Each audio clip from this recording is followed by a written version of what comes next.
우리가 살다가 보면 이렇게 내가 애쓰고 애정을 쏟고 수고해서 잘 만들어 놓은 것이 유지가 되고 사람들이 기뻐하고 칭찬하게 되면 행복하잖아요. 그런데 나는 내 삶을 가꾸고 유지하기 위해서 힘쓰는데도 불구하고 만일에 오늘 성경에 나오는 여자처럼 12년 동안이나 혈루증을 앓고 있었다라고 생각해 보세요. 한 사람의 인생이 완전히 망가지는 거예요. 너무 무거운 짐에 짓눌려서 다른 그 어떤 것도 생각할 수 없는 그런 상태에 빠지게 됩니다. 우리 성도님들 가운데도 장기간 투병하시고 질병으로 고통받는 분들이 많이 계세요. 교회를 몇 주나 못 나오셔서 전화드려서 좀 어떠신가요? 여쭤보면 목사님 정말 너무 아프고 괴로워서 교회 갈 수 있는 사정이 도저히 아니라서 미안합니다. 기도해 주세요 라고 하시면서 아픈 것 한 가지가 내 삶 전체를 억눌러서 지배하고 있다는 사실을 고백하시는 경우를 많이 보게 됩니다. 분명히 여기 12년 동안 혈루증 앓던 여인도 마찬가지였을 것입니다. 한 사람 한 사람의 인생은 얼마나 소중한데 하고 싶은 일을 하고 행복하게 살면서 멋지게 살기에도 충분치 않은 인생에 한 가지 질병 때문에 다른 아무것도 하지 못하게 된다든지, 또 어떤 사람들은 가족 중에서 아프신 분이 있으시잖아요. 또 어려움이 있는 분이 있으시잖아요. 그 가족에 대한 부담감 때문에 내가 아니면 누가 돌봐줄 수 있을까? 우리 성도님들 가정에도 정말 어떤 아픈 손가락 같은 식구가 있는 분이 계셔서 이 식구를 내가 끝까지 돌봐줘야 될 텐데 하는 마음을 가지신 분이 있다면 오늘 이 혈루증 앓던 여인과 같이 주님께 손 내밀어 의지하시고 주님의 도우심을 의지함으로써 그 무거운 짐과 부담감에서 벗어나실 수 있는 주님의 승리를 경험하시게 되기를 축복합니다. 성경에 보시면 장기간 고통받는 사람들이 굉장히 많이 있습니다. 38년 동안 중풍병자였던 사람이 있다고 그랬습니다. 생각해 보십시오. 38년 동안 몸이 마비가 되어서 중풍 후유증으로 불편하면 본인도 괴롭고 가족도 얼마나 힘드시겠습니까? 어떤 사람은 나면서부터 앞을 볼 수 없었던 시각장애인도 있었고요. 어떤 사람은 태어나서 한 번도 걸어보지 못한 지체장애인도 있었습니다. 하지만 중요한 것은 예수님께서 이 모든 사람들을 고쳐주신 것처럼 우리의 연약함도, 우리의 아픔도, 우리 삶의 부담감들도 주님이 담당하여 주실 수 있는 것을 믿으시고 예수님만 바라보시는 성도들이 되시기를 축복합니다. 사람의 힘과 능력으로 해결할 수 없는 문제들은 바로 예수님께 맡겨드려야 한다는 것입니다. 성경에 보시면 이 여인이 많은 재산을 탕진했다라고 되어 있습니다. 왜 그랬겠습니까? 혈루증을 고칠 수만 있다면 의사도 만나봤을 거예요. 약도 써봤을 거예요. 몸에 좋다는 운동도 해보고 음식도 먹어보고. 우리랑 똑같죠? 우리도 아프면 의사에게 가시잖아요. 좋은 약이 있다면 약도 쓰시잖아요. 얼마나 건강을 위해서 또 내 몸에 삶이 회복되기 위해서 애쓰고 힘쓰는데도 불구하고 사람이 할 수 있는 것을 다 했는데도 아직 좋은 결과를 얻지 못했다면 지금이 바로 예수님께 나와서 기도해야 되고 의지해야 되고 주님의 옷자락을 붙잡아야 할 때인 것을 깨닫고 더욱더 간절한 마음으로 예수님을 만나실 수 있는 우리 성도님들이 되시기를 부탁합니다. 특별히 혈루증 앓는 여인에게는 더 어려운 사정이 있었습니다. 뭐냐 하면 구약 율법에 보시면 하혈을 하는 여자는 남편도 접촉할 수가 없었습니다. 남편과도 가까이 하지 말고 며칠을 띄어서 하혈하지 않는지 확인해야 된다라고 되어 있습니다. 야곱의 아내였던 라헬은 친정집에서 도망가는 와중에 그 집의 수호신이었던 드라빔이라고 하는 것을 훔쳐가지고 도망갔어요. 좀 맹랑한 딸이에요. 자기 아빠 집에 보물 같은 거를, 비록 우상이지만 그것을 숨겨가지고 도망가는데 아버지 라반이 찾아와서 이제 추격해서 잡혔습니다.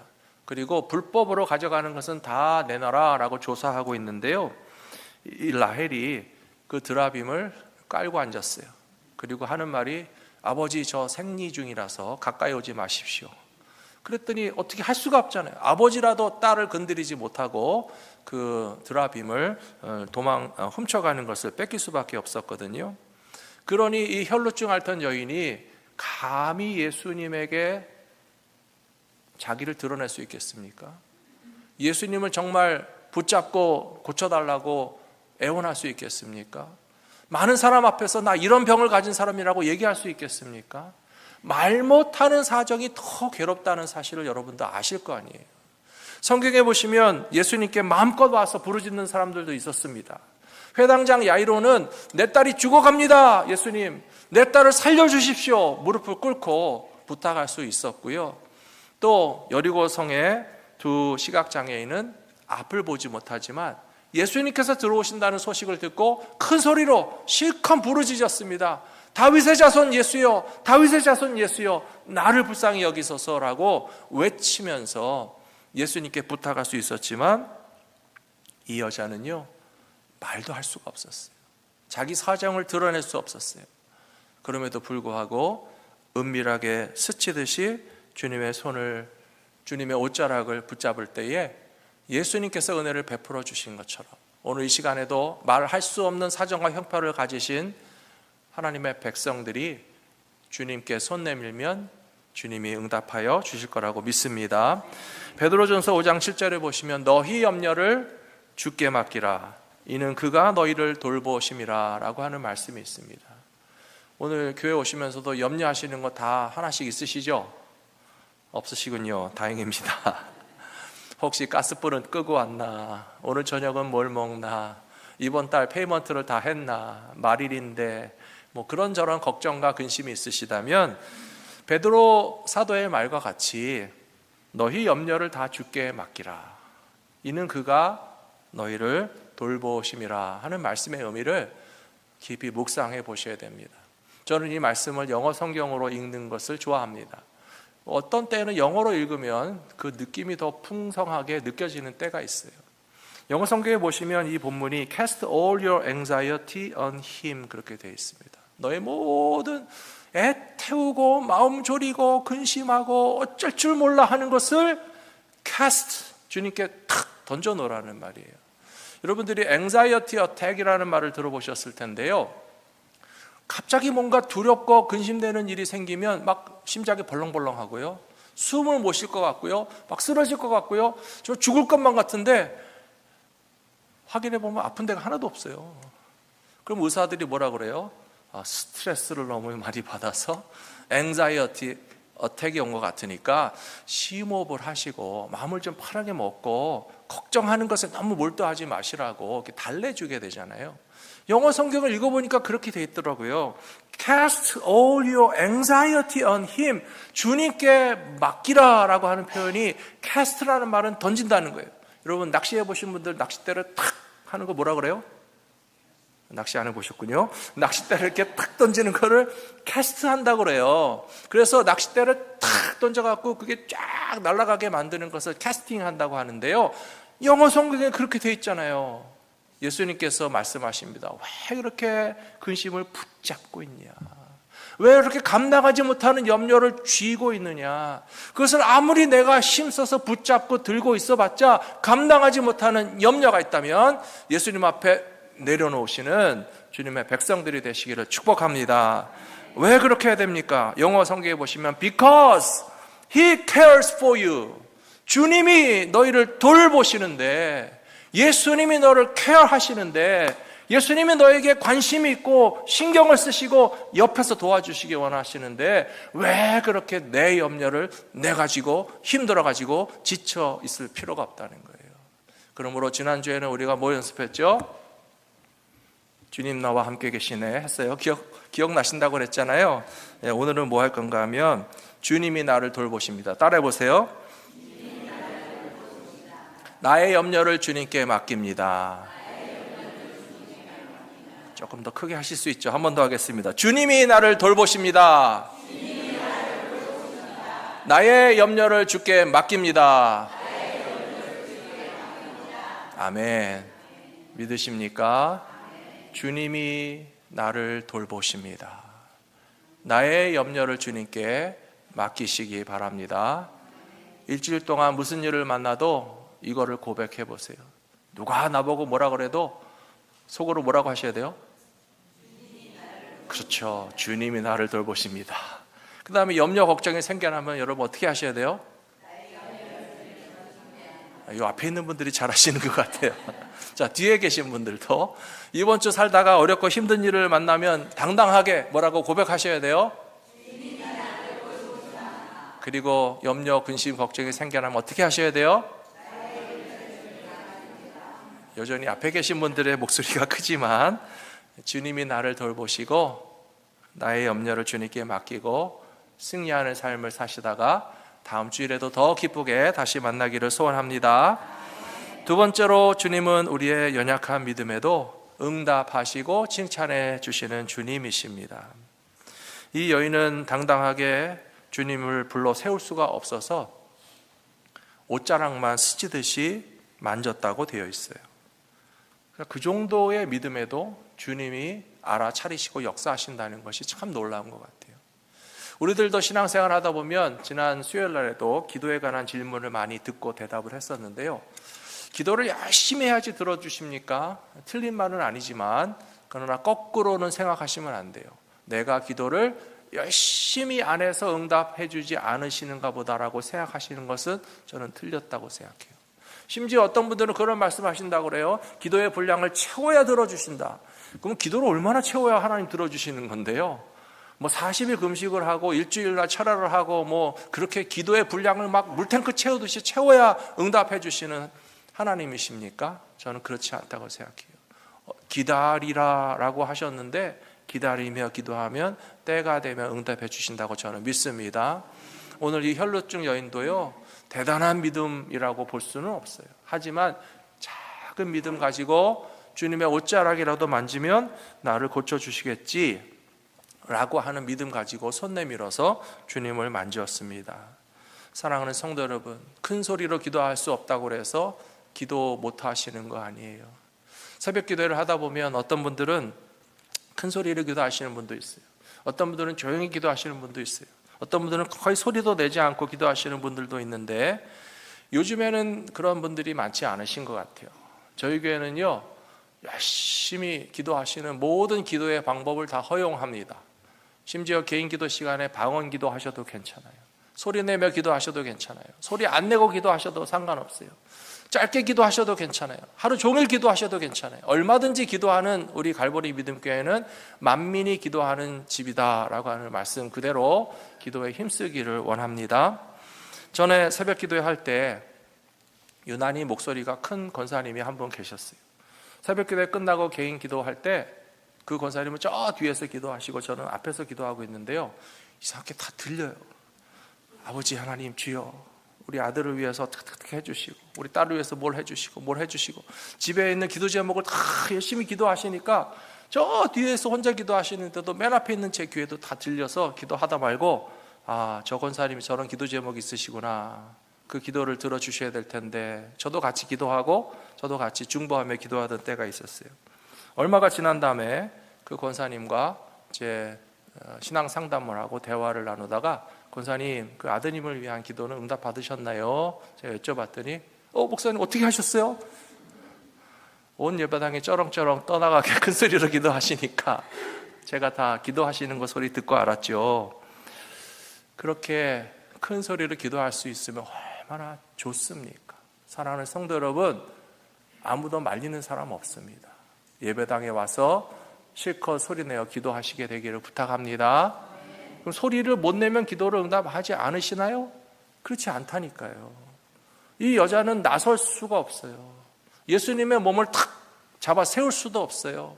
누구처럼 정말 그 앞에 엎드릴 수도 없고 몰래 지나가시는데 옷자락만 슬쩍 만지듯이 드러낼 수 없는 사정과 형편을 놓고 기도할지라도 주님은 우리의 기도에 응답하시는 좋으신 예수님이신 것을 항상 기억하시기 바랍니다.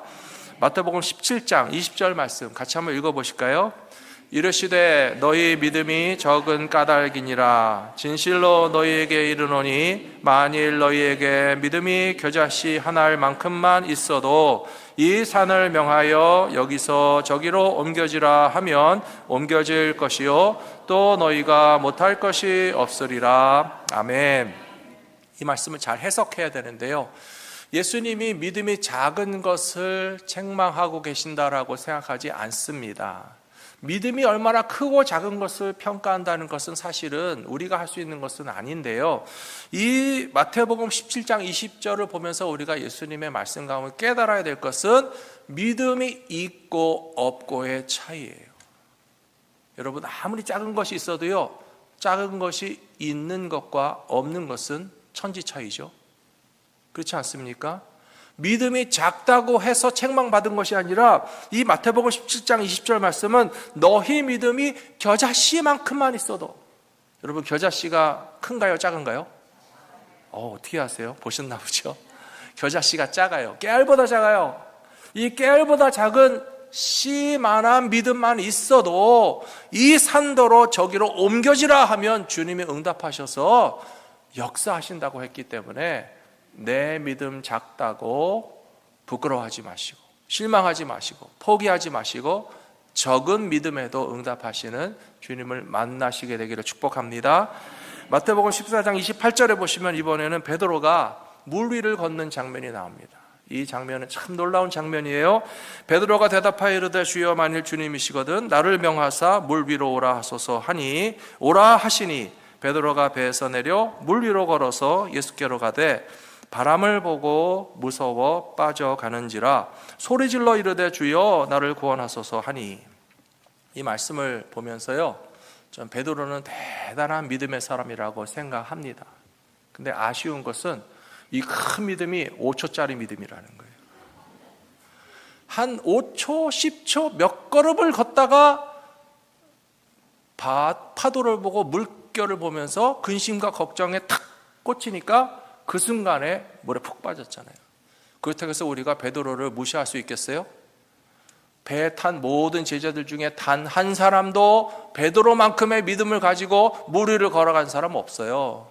여러분은 물 위를 걸어보신 적 있으세요? 없잖아요. 저도 없거든요. 우리보다 다 훌륭한 믿음이에요.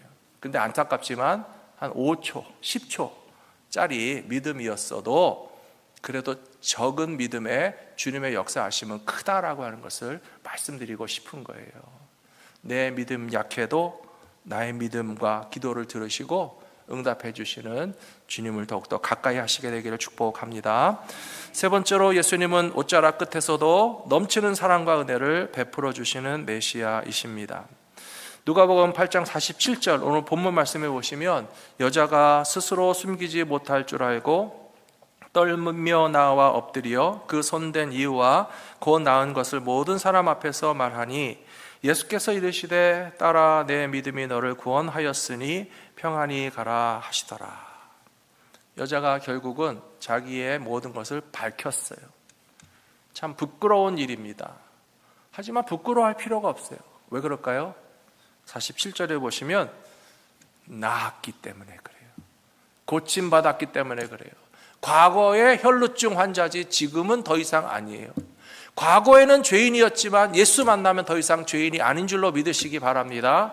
과거에 연약하고 실패하고 근심하며 두려워했던 우리지만 이제 예수님을 만난 이후에는 더 이상 두려워하지 않고 근심하지 않고 주님이 우리와 함께 하시니 과거의 부끄러움 때문에 움츠르지 마시고요. 이제 나는 주 안에서 새 사람 된 것을 간증하고 찬송하실 수 있는 믿음의 사람들이 되시기를 축복합니다.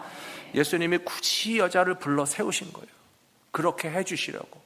그 마음속에 12년 동안 쌓이고 쌓였던 괴로움을 싹 털어내 주시려고 8장 40절에 보시면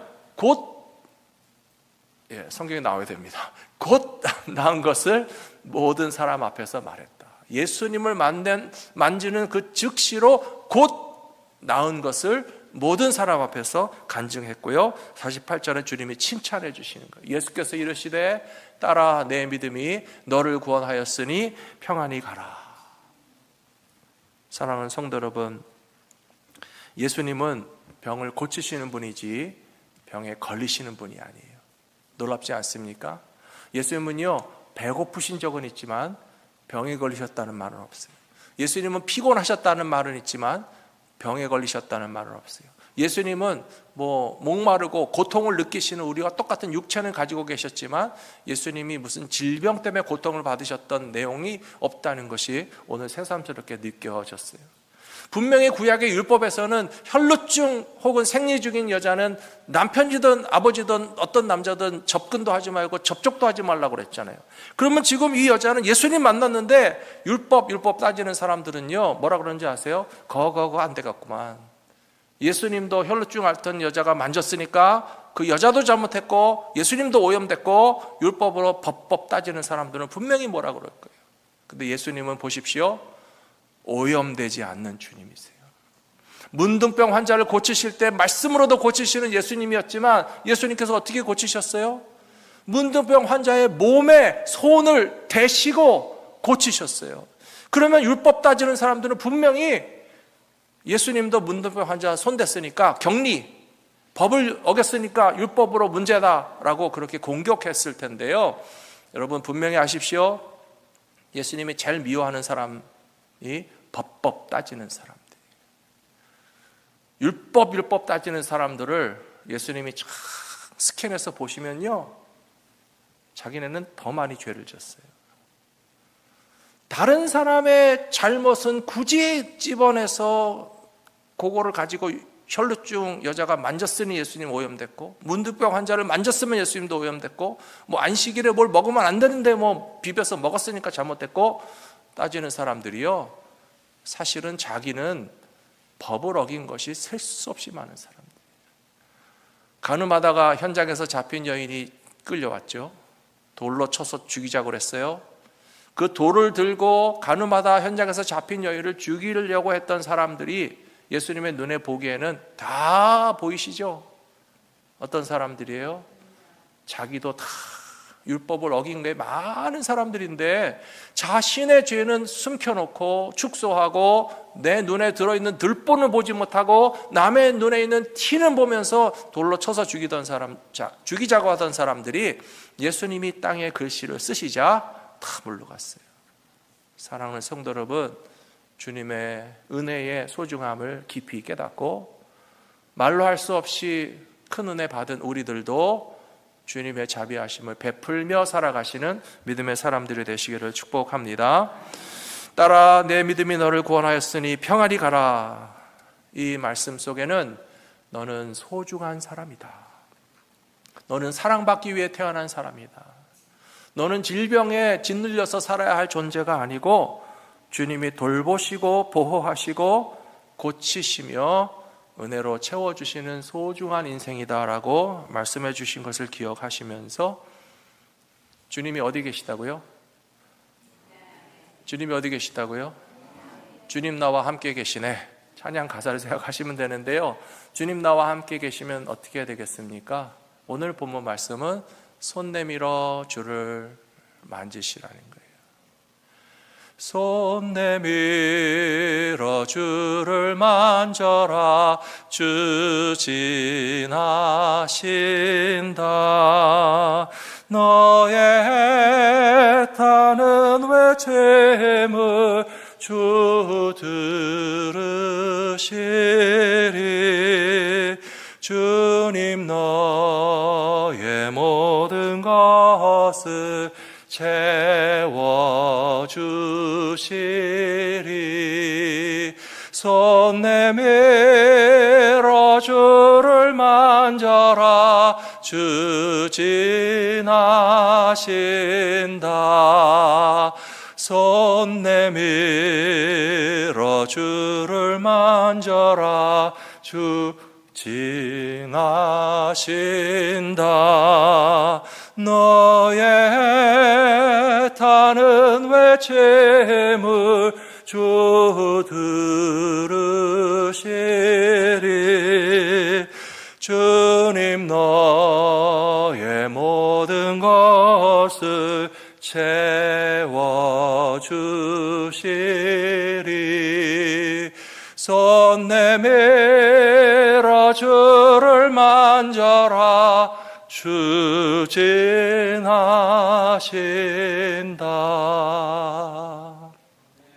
아멘. 주님이 가까이 계십니다. 어떻게 하시겠습니까? 손 내밀어 주님을 잡으시는 주의 백성들 되시기를 축복합니다.